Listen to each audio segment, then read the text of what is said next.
Τι είναι αυτό? Ένα σφουγγίτη.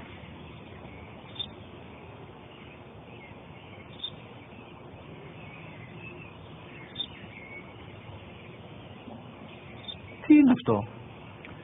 Μόλις τώρα στο είπα, πατέρα, σφουγγίτη είναι.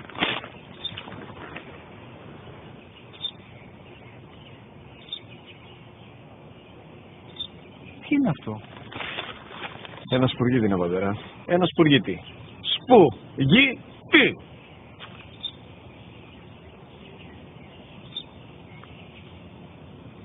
Τι είναι αυτό? Γιατί το κάνεις αυτό το πράγμα, μπορείς να μου πεις? Τόσες φορές σου είπα, είναι ένα σπουργίτη. Δεν το καταλαβαίνεις. Πού πας?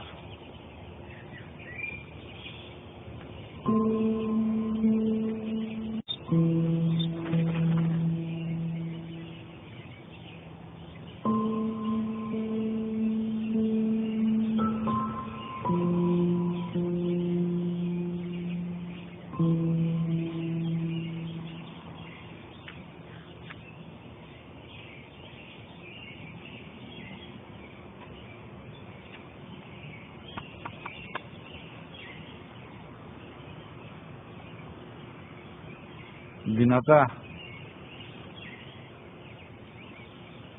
Σήμερα ο μικρός μου γιος που πριν λίγες μέρες έκλεισε τα 3 καθόταν μαζί μου έξω στο πάρκο όταν ένα σπουργίτη ήρθε και κάθισε απέναντί μας.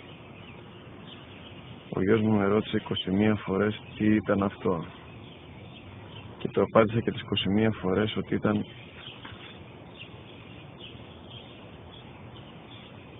ένα σπουργίτη.